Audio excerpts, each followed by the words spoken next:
Boa noite, esta é a CNN ao vivo na TV e no YouTube. Pessoal, vamos começar por um negócio que todo mundo sabe. O governo Jair Bolsonaro nunca foi muito bom de articular política. Agora, isso acontece nem quando o próprio governo reconhece que está precisando desesperadamente de um pacote de compra de votos para tentar virar o jogo eleitoral.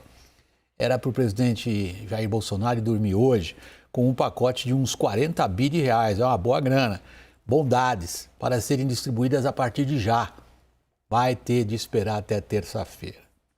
O que levou ao adiamento da aprovação dessa chamada PEC do desespero foi uma combinação de manobras regimentais de protelamento empregadas com êxito razoável pela oposição, que, diga-se de passagem, tinha votado pela PEC, que hoje tanto critica quando ela passou lá pelo Senado. Manobras regimentais e um quórum considerado baixo. Isso levou o todo-poderoso presidente da Câmara a se perguntar se ele teria os tais 308 votos. Ele precisa de 308 votos para mudar a Constituição e aí poder burlar as leis fiscais e eleitorais. Em outras palavras, a grande figura hoje do Centrão estava em dúvida se a articulação política do governo teria sido suficiente para garantir o pacote de bondades do qual o governo tanto precisa. O governo Bolsonaro está com sérias dificuldades para conseguir o que quer, mesmo quando o Centrão também quer. Nessa edição vamos tratar também de Boris Johnson, premier britânico que de mentira em mentira acabou tropeçando para fora do cargo. Ele representa a geração de políticos para os quais fatos não contam, só conta o que o público quer ouvir. Em primeiro lugar, meu boa noite ao Gustavo Uribe em Brasília. Oi, Gustavo, boa noite para você. Caio Junqueira aqui ao meu lado, boa noite também. Vamos lá, primeiro tratar, deixa eu ver aqui nessa câmera aqui, é isso, é nela mesmo. Nessa? Tá bom. A votação da PEC que turbina os benefícios sociais ficou para a semana que vem. O texto chegou a ser aprovado por ampla maioria na comissão especial da Câmara, mas o presidente Arthur Lira decidiu, como a gente indicou para vocês no começo, adiar a votação, estava com medo de não conseguir os votos. Nosso repórter Nolan Roberto acompanhou, fala conosco agora ao vivo de Brasília. Boa noite, Nolan. Boa noite, William. Boa noite a todos que acompanham o WW. E o próprio presidente da Câmara, Arthur Lira, assumiu isso. Em plenário, ele disse que não iria arriscar colocar em votação a PEC com esse quórum hoje de 427 deputados em plenário. A gente lembra, são 308 votos, como você disse, William, que são necessários, são 3/5 do plenário aqui da Câmara dos Deputados para uma mudança na Constituição, para a aprovação de uma PEC. Lira entendeu que esse número não estava confortável, então ele adiou, já tem data marcada, próxima terça-feira, 2:05 da tarde, começa a sessão aqui na Câmara dos Deputados para avaliar essa PEC. Entretanto, William, ele conseguiu ali matar outras questões aqui em plenário, alguns requerimentos foram aprovados para que só chegue na terça-feira e tenha a votação. Discussões e também o prazo regimental de algumas sessões, isso a Lira conseguiu derrubar, então ele conseguiu aprovar esses requerimentos.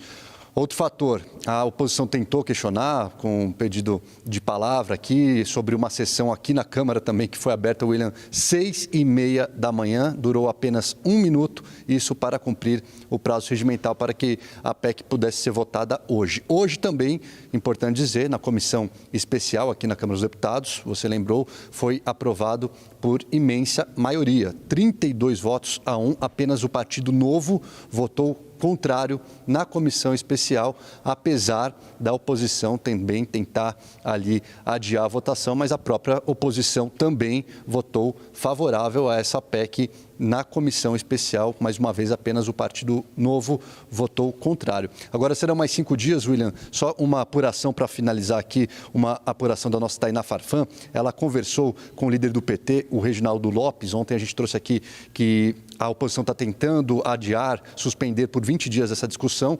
São agora 91 votos de 103 que a oposição tem para aquele requerimento. Eu volto ao estúdio, William. Obrigado, Nolan. Boa noite para você aí em Brasília, no meio desses intrincados detalhes da tramitação de matéria legislativa desse tipo. Gustavo Uribe e Arthur Lira estavam com medo do quê? Eu não te ouvi, William. Deixa eu repetir para você. Do que Gustavo Lira está com medo. Ele manda pra caramba, ele faz o que ele quer, atropela, é um trator lá na Câmara dos Deputados. Qual foi a paura aí? O que bateu? A paura foi falta de liberação de emendas, pelo que me disseram algumas lideranças partidárias, William. Primeiro que o governo acabou levando uma rasteira e eu também, porque ontem eu disse aqui que se chegasse no plenário da Câmara dos Deputados seria votado, o que não aconteceu.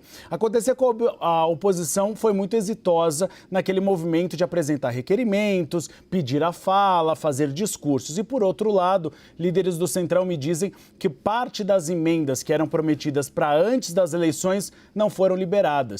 E aí os parlamentares governistas não apareceram em plenário. É o tradicional toma lá da cá que o governo federal não conseguiu cumprir essas promessas que eram feitas desde o início do mandato. Então, Gustavo Uribe, a sua frase é contundente. Quer dizer, não se trata de medo, se trata de falta de dinheiro. Foi isso que eu entendi. Falta de dinheiro e alguns comprometimentos que o Palácio do Planalto tinha feito. O que me disseram é que alguns integrantes da base aliada chegaram a ligar para o Palácio do Planalto dizendo que não iriam comparecer ao plenário se algumas promessas feitas no passado não fossem cumpridas. E aí houve até uma articulação da Secretaria de Governo do Palácio para tentar liberar essas emendas. Não foi possível a tempo, muitos parlamentares já tinham a passagem aérea na mão, que sempre são compradas para quinta-feira à noite, e aí abandonaram a Câmara dos Deputados. Arthur Lira ficou sozinho, com um problemaço na mão, a PEC do desespero, e aí a única saída foi adiar para a próxima terça-feira. Caio, é o que alguns chamam de modo business do parlamento. O modo business, ele se torna ainda mais, digamos, descarado quando alguém está precisando de alguma coisa rápido. Aí o freguês está com pressa, normalmente o freguês que está com pressa paga mais. É isso que está acontecendo com o Bolsonaro? É o caso clássico de lei da oferta e da demanda também, né Vac? Teve uma votação antes, e é muito interessante o processo legislativo, como ele funciona, como eles vão testando, né, o plenário. Antes da desistência, foi votado um requerimento que ali foi o termômetro, né, para esse adiamento. E esse requerimento, o governo teve 303 votos, e para aprovar a PEC era 308 votos. Era um requerimento para manutenção do debate. E é ali que se constatou essa dificuldade.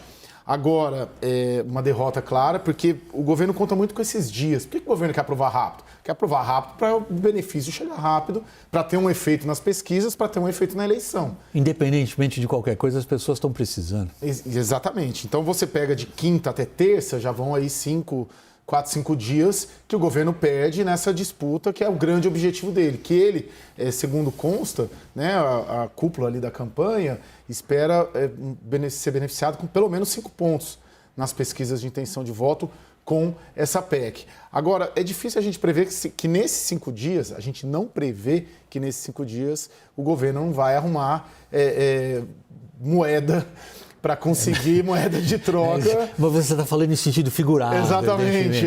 Sentido figurado, entendi. Convencimento, né? Entendi, capacidade de persuasão. Exatamente. É bem provável que ela passe, tá, né? Porque nesses 5 dias você organiza o time ali para conseguir encontramos aprovar. Os argumentos convincentes. Exatamente. Caio e Gustavo, obrigado inicialmente aí pelos inputs de vocês sobre a questão da tramitação, a questão política. Vamos abordar de maneira bem geral o que está acontecendo através de uma entrevista, de uma conversa com o senador Tasso Gereissati, do PSDB. Muito boa noite, senador. Obrigado pela sua disposição em participar aqui da roda. Senador, o senhor faz parte de uma roda, hein? Por favor, não aguarde que eu lhe passe a palavra. Inicialmente, eu queria lhe perguntar, senador, o senhor se arrepende de ter votado por uma PEC que está sendo vista aqui na nossa roda, por exemplo? Temos chamado essa PEC de uma burla das leis fiscais, um drible das leis eleitorais, um assintoso atentado a princípios da Constituição. Não sei se o senhor adere à nossa avaliação, mas a pergunta está no ar. O senhor se arrepende de ter votado a favor? Bom, primeiro, boa noite, obrigado pelo convite. E colocar para você que não me arrependo. E, infelizmente, eu não vou aderir, acho que pela primeira vez, à sua opinião e a opinião de todos os que estão aí com você nesse painel tão inteligente. Mas eu acho que eu, pessoalmente, e muitos dos senadores com os quais nós conversamos, estávamos difícil de uma situação muito diante de uma situação muito difícil.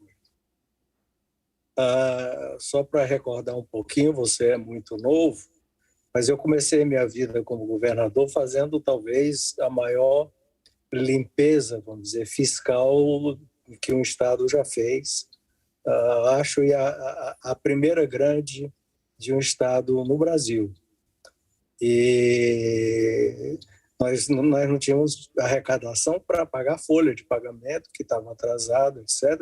Se você me permitisse eu fazer um pouquinho desse histórico, não sei como é que é a questão de tempo. E daí por diante, fiz outros governos. De lá para cá, o Estado do Ceará nunca, e acho que foi o único Estado que desde essa época, 86, nunca teve déficit fiscal.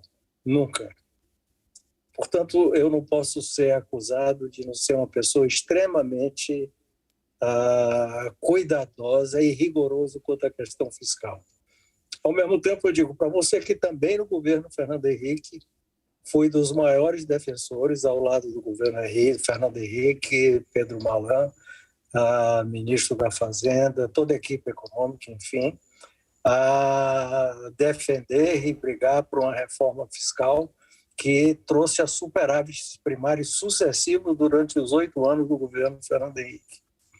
O que eu quero dizer com isso é que eu continuo que chamam, que os que são contra costumam chamar de fiscalista. E tem um enorme rigor em relação à questão fiscal. Agora, também eu posso dizer para você que nós temos uma enorme sensibilidade a uma questão que eu tenho visto sendo repetida por quase toda a imprensa, a grande maioria da imprensa, inclusive vocês, evidentemente, que eu respeito, mas eu discordo. As pessoas dizem a fome sempre existiu, por que agora? Eu sou contra, evidentemente, a oportunidade.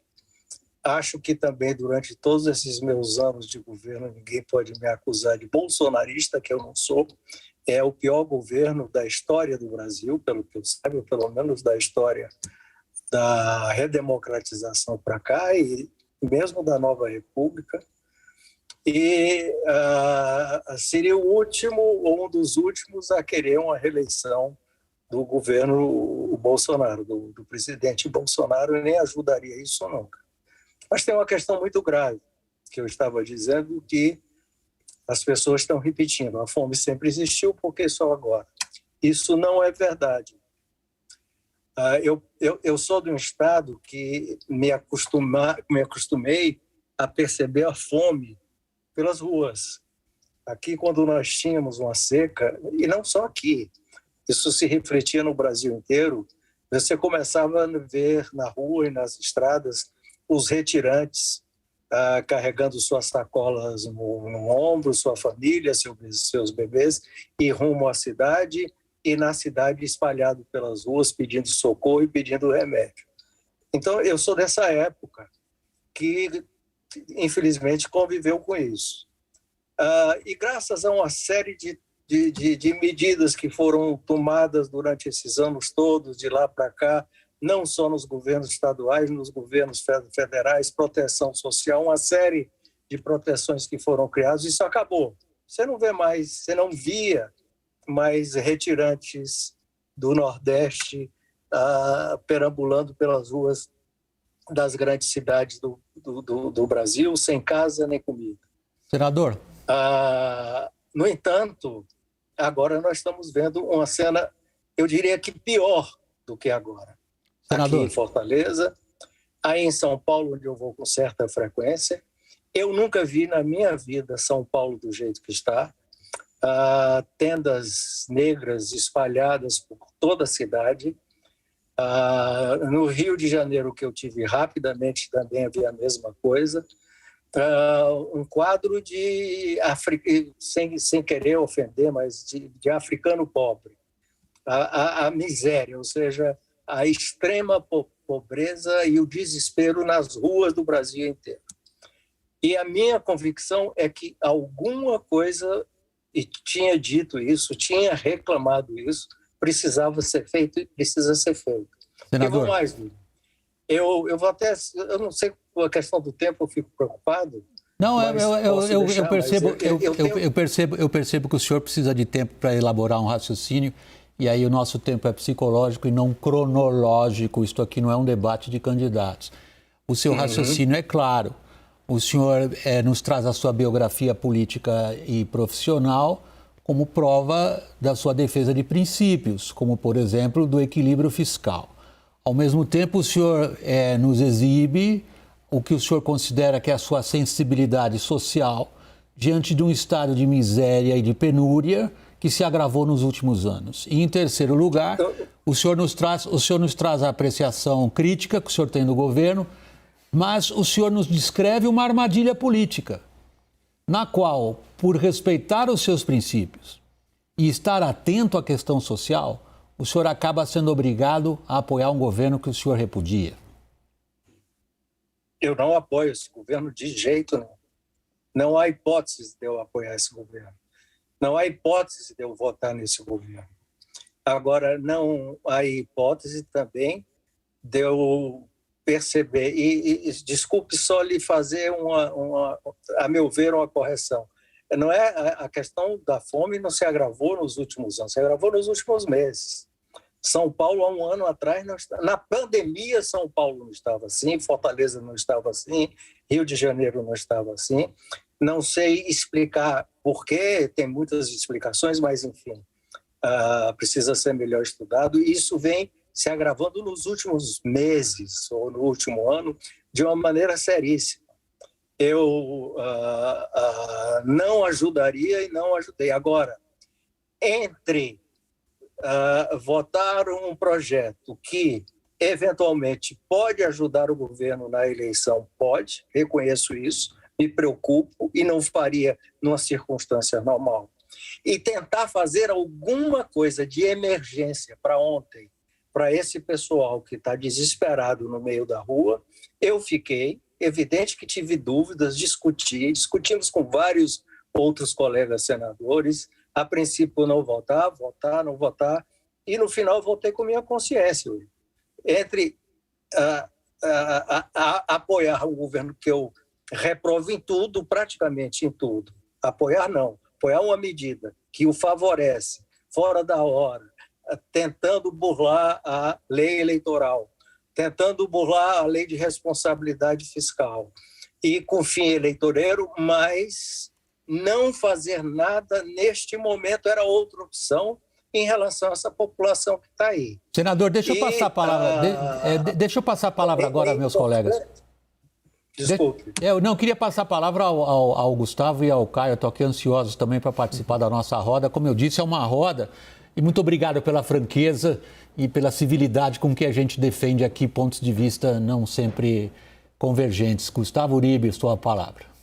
Senador, boa noite. Senador, o senhor fala do aumento da pobreza e realmente aumentou no Brasil, mas o pacote, se fosse só o Auxílio Brasil, teria um impacto de 20 bilhões. O pacote tem um impacto de 40 bilhões. E nisso tem voucher para caminhoneiros, subsídio para etanol e até gratuidade para idosos em transporte público. E eu não vi o senhor ou o PSDB ir contra esses outros penduricalhos.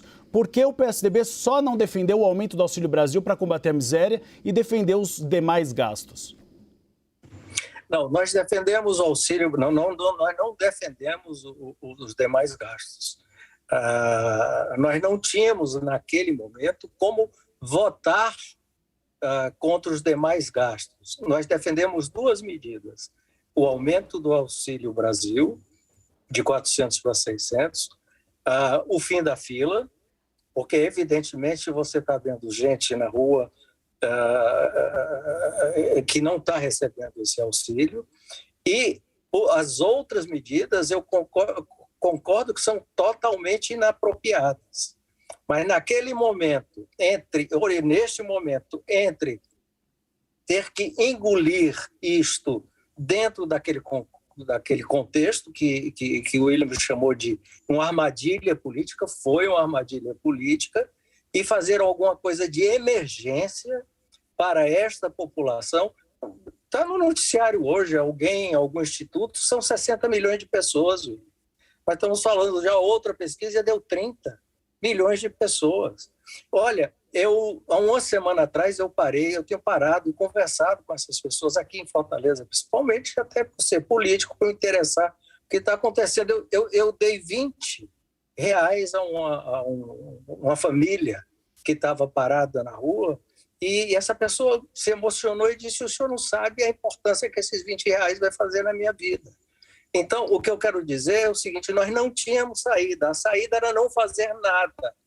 E, na minha consciência, eu não concordo, não poderia contribuir para que não fizesse nada. Agora, o setor sucroalcooleiro é um absurdo, até porque eles devem estar com margem altíssima, porque não tem por que eles estarem acompanhando o preço do petróleo. O preço do petróleo se resolve lá fora, não tem nada a ver com o setor sucroalcooleiro, que a matéria-prima é a cana-de-açúcar.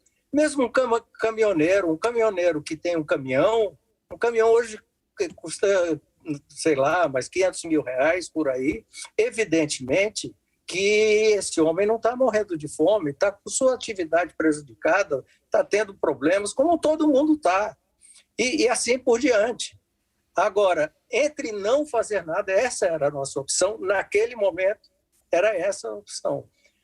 E vou adiante aí, que eu coloco até para discutir mais adiante. Esses 39 bilhões também não é bom, não é saudável, mas nós temos muita gordura jogada fora que nós temos de onde tirar, bastando o que o governo queira e o próprio Congresso queira.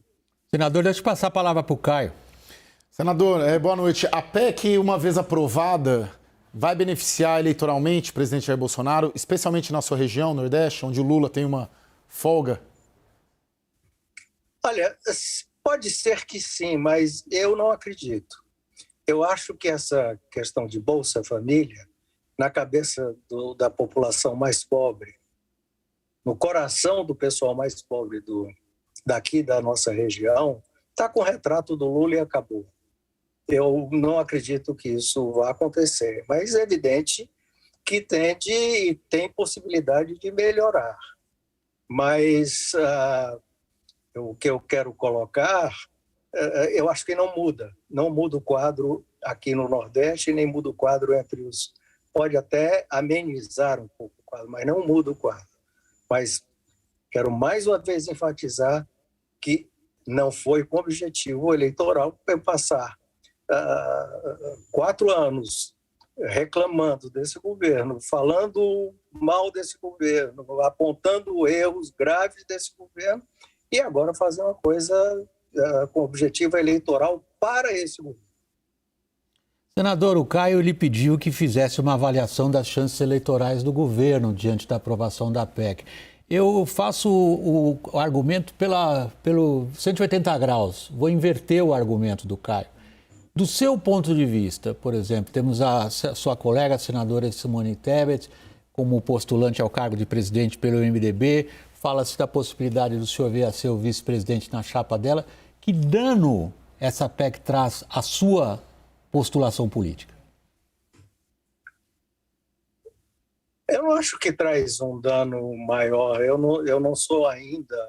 Existe essa discussão, candidato a vice-presidente, mas eu não acho que traz um dano maior, não. Eu acho que a questão da candidatura da Simone é muito mais uma questão de trazer uma alternativa diferente aos extremos que estão aí. Essa extrema-direita, que eu nem sabia que existia no Brasil de uma forma tão radical e cheia de preconceitos e visões de mundo que eu pensei que ultrapassadas, e uma esquerda que está voltando a uma política antiga dos anos 50, do tempo da Guerra Fria, quase, que está se discutindo. E também para minimizar, do ponto de vista da população brasileira, os ódios, os extremos. Eu acho que a candidatura da Simone ela vai se propor a ser a única candidatura que pode unir razoavelmente esse país que está dividido pelos ódios. Então, essa é a grande mensagem que ela acho que se propõe a levar e que é o nosso papel levar para o país. Uma alternativa diferente, dizer ao brasileiro que nós não precisamos estar divididos entre esses dois polos, nem podemos estar e nem devemos estar divididos e vivendo entre ódios. Senador Tasso Gereissati, do PSDB, nosso muito obrigado do WW pela sua disposição em participar dessa roda aberta. E boa noite. Eu tenho um minuto só para falar uma coisa que eu queria falar. Fique à vontade. Tem, William? À vontade. Alô? Por favor, sim, estamos na sua escuta. Seguinte, você está falando de 39 bilhões. Agora foi aprovado na Comissão de Orçamento 20 bilhões para o orçamento secreto. Tira esses 20 bilhões, já resolve metade do problema. Esses 20 bilhões é para jogar fora e muito parte disso para a corrupção. Tem sentido isso nesse país? É isso aí que eu queria dizer. A sua pergunta do que tem sentido no país, ela é muito ampla, senador. Nosso muito obrigado novamente pela sua participação, sempre muito bem-vindo. Boa noite, senador Tasso Gereissati. Boa noite, William. Obrigado a vocês. Gustavo e Caio, até já, a gente vai para o break. Daqui a pouco a gente volta com a renúncia de Boris Johnson e os desafios do futuro premier britânico. Até já, pessoal.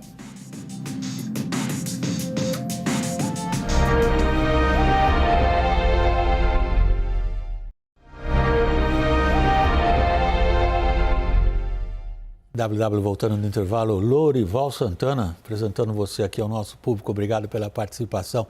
Bom, nosso público é informado. A gente assume que quando vocês estão aqui nos acompanhando, nos dando esse privilégio de nos acompanhar, vocês já estão bem informados sobre o que aconteceu no mundo hoje. Grande manchete no mundo inteiro. Foi a renúncia do primeiro-ministro do Reino Unido, Boris Johnson. Ele deixou o cargo depois de uma série de escândalos. A última, digamos, episódio desses escândalos foi a renúncia coletiva de 50 membros do governo dele. Ele fica, diz ele, Boris Johnson, interinamente até a eleição de um novo líder cuja data ainda não está marcada. O que vocês acham que ele foi fazer logo depois de anunciar que ele renunciava? Dá uma espiada. Ele foi tomar um banho de mar. Ele é um pândego, né? Para dizer o mínimo. Hein, Lorival? Eu devo dar aqui crédito a quem merece. Essa imagem foi divulgada pela BBC, lá na Grã-Bretanha. Ele dá um pulinho dentro d'água. Ele sempre foi muito, nesse sentido, deixa um pouquinho de cinismo, Lorival. É um tremendo cínico, até para os padrões tradicionais da política britânica. William, eu não tenho certeza que essa informação é verdadeira, não. Olha bem, é BCC, não é BBC. BCC? Por quê? Isso aí é uma... Eu acho que isso aí é um fake news. Será? Acho que sim. Todo mundo Precisamos comprou, checar. Então nós vamos checar. Vamos checar, mas chama-se BCC essa página. Não, aí é outra brincadeira. Mas olha, para falar em italiano, Tino Nevero é ben trovato. É bem trovato. Se parece com ele. Porque é a cara dele. É a cara dele. É o jeito dele. Nós estávamos falando, deixa eu só trazer aqui um pouco de contribuição para vocês, o que é a carreira de Boris Johnson na linha do tempo. Nós preparamos algumas, digamos, alguns momentos, como se diz em inglês, alguns milestones na carreira política do Boris Johnson. Nosso colega, hein, Caio Junqueira, Gustavo Uribe. Eu estava pensando nisso. O de Portugal também era jornalista, né? Você vê alguma jornalista? Não, para mim não. Gustavo Uribe, você vê alguma chance, Já tivemos outros colegas nossos em outras emissoras que, enfim, viraram governador e tal, né? Alguma veleidade política, Gustavo? Não? Nenhuma. Estou muito bem por aqui, só acompanhando. É mais legal bater do que ser alvo, né? Teto de vidro, todo mundo tem. Vamos parar de enrolar, vamos trazer para o público o que a gente prometeu. Vamos lá, vamos acompanhar com a gente a linha do tempo de Boris Johnson, o pândego, que se não é bem trovado, que ele foi tomar um banho de mar depois daquilo lá. 1988, nosso colega foi demitido do Times, o vetusto The Times, por ter inventado uma declaração do padrinho dele, o acadêmico Colin Lucas, sobre o rei Eduardo II da Inglaterra. 91, a carreira do nosso colega, ele ainda era jornalista, ele escreveu uma matéria dizendo, e aí ele enfureceu os italianos, ele escreveu uma matéria dizendo que a União Europeia estava pensando numa largura mínima para preservativos masculinos, insinuando que os italianos têm pênis muito pequeno. O ex-chefe da União Europeia disse ao Guardian que a história era completamente mentirosa. Como é que os italianos comentaram, é impublicável. Em 2002, Boris Johnson pisou fundo no acelerador para ofender o continente inteiro. Ele disse que a África estava precisando da volta da força dos antigos colonizadores, porque estava muito bagunçada, com muitas pessoas morrendo. E o que o melhor seria se as velhas potências coloniais, entre elas a Grã-Bretanha, mais uma vez voltassem a mandar na África. Imagina, ele conseguiu ofender o continente inteiro. Em 2004, aí ele já sofreu uma demissão. Ele perdeu o cargo de ministro porque ele mentiu sobre um caso extraconjugal de 4 anos, questão pessoal. Muitas acompanharam ele, muitas questões idênticas a essa. Em 2007, aí ele conseguiu ofender uma boa parte do establishment político americano. Ele disse que a Hillary Clinton, ela era uma enfermeira sádica de hospício. O pessoal, os republicanos até acham isso também, mas dizer isso em público dá problema. Em 2013, ele escondeu uma filha do casamento. Ela só acabou reconhecida depois de decisão judicial. Em 2016, aí sim, aí ficou muito mais sério ainda. Ele propagou uma série de mentiras na campanha do Brexit, uma campanha que o projetou com muita força na política britânica, dizendo que o Reino Unido mandava 350 milhões de libras por semana à União Europeia. O valor era muito menor, era mentira. Em 2018, ele violou regras de conflito de interesses do Código Ministerial e iniciou uma coluna jornalística 3 dias depois de deixar o cargo de secretário de Relações Exteriores. Isso dá conflito de interesses, pessoal, todos nós sabemos. Em 2019, ele infringiu a lei, foi muito sério, foi uma crise grande. Ele fechou o parlamento 5 semanas antes do prazo final do Brexit. Em 2019, ele mentiu. Disse que o Brexit estava concluído, apesar das negociações continuarem até que um acordo fosse fechado. Em 2022, aí mexeu de novo com o país inteiro, quebrou a promessa de não elevar impostos e elevou os impostos para pagar o seguro de saúde nacional. Nesse mesmo ano, ele mentiu ao parlamento sobre festas durante o lockdown, mandou todo mundo se trancar, menos ele. E acabou sendo multado, participou de uma festa de aniversário, violando as próprias leis que ele queria que a população cumprisse. Que currículo, hein, Caio? Impressionante, hein? O biógrafo não vai ter dificuldade não, né? Para escrever a biografia dele. Vamos ver quem é que vai pegar o lugar dele que vai enfrentar? Nós temos uma reportagem para vocês sobre isso, confira. O sucessor de Boris Johnson vai herdar a maior inflação entre os países do G7, 9,1% em 12 meses. É a mais alta dos últimos 40 anos. A disparada dos preços de alimentos e energia criou ainda o maior custo de vida em décadas e ameaça paralisar a 5ª maior economia do mundo. A OCDE prevê que o Reino Unido vai caminhar para a estagnação, com crescimento zero do PIB em 2023. Algumas consultorias falam em risco de recessão. Durante o mandato, Boris Johnson conseguiu cumprir uma de suas principais promessas de campanha: finalizar o processo de saída do Reino Unido da União Europeia. O Brexit, no entanto, não trouxe o impulso econômico esperado pelos seus defensores. Por enquanto, o que se vê são as consequências dele, como a falta de mão de obra aqui no Reino Unido e o aumento dos custos de operações para as empresas. O próximo premier vai ter que lidar ainda com os impactos causados pela guerra na Ucrânia e os custos ao governo. A Grã-Bretanha já prometeu o equivalente a 14 bilhões de reais em ajuda à Ucrânia. Boris Johnson é um dos chefes de Estado mais enfáticos contra a agressão russa e lidera uma lista de sanções. Em abril, fez uma visita surpresa a Volodymyr Zelensky na capital, Kiev. O presidente ucraniano lamentou a renúncia de Boris Johnson. Ele era um verdadeiro amigo da Ucrânia. Ele nos apoiava e o Reino Unido está do lado certo da história. Eu tenho certeza que a política britânica sobre a Ucrânia não vai mudar, falou Zelensky. A Grã-Bretanha não é dependente do gás da Rússia, mas no ano passado importou de lá 8% do petróleo usado no país. O desafio é encontrar outros fornecedores. Em março, Boris Johnson prometeu que até o fim do ano, o Reino Unido iria cortar todas as importações do petróleo russo. Está esclarecido, Lorival. Aquele troço é uma brincadeira que fizeram hoje. É ele pulando no mar o ano passado. Pelo menos essa parte é verdadeira, ele pulou no mar. E ele não é bem no tipo cara que gosta de tomar banho frio. Lorival, a palavra é sua. Bem, o Reino Unido agora amanhece com uma herança extremamente pesada, que é o Brexit. É fruto realmente da leviandade do Boris Johnson, que realmente enganou metade do eleitorado britânico, e é um fato consumado.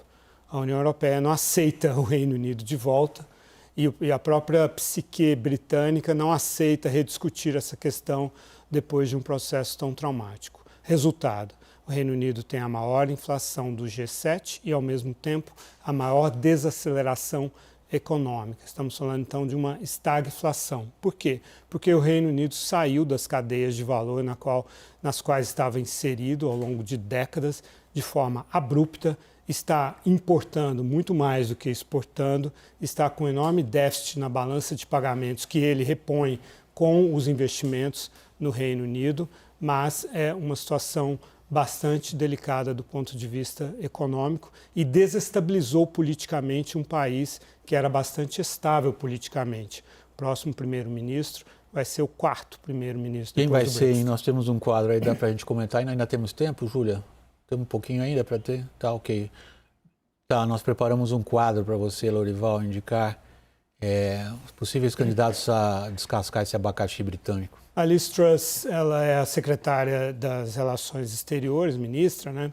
E ela era Remainer, ela queria continuar no Reino Unido, mas se converteu ao Brexit porque viu nisso uma oportunidade de poder se tornar primeira-ministra. Jeremy Hunt enfrentou o Boris Johnson em 2019 na disputa pela liderança, foi secretário de Relações Exteriores, é opositor do Boris Johnson há muito tempo. Ben Wallace ganhou prestígio ele é secretário de Defesa, ao apoiar a Ucrânia militarmente. Rishi Sunak, ministro da Economia, teve uma boa gestão da economia no período da pandemia, mas perdeu popularidade por aumentar os impostos e contribuições previdenciárias e porque a mulher dele sonega imposto de renda, sendo ele o homem do cofre. Sajid Javid foi o que desencadeou essa crise na terça-feira, era o ministro da Saúde, renunciou. Nadhim Zahawi se mostrou um bom gestor ao ser o ministro da distribuição da vacina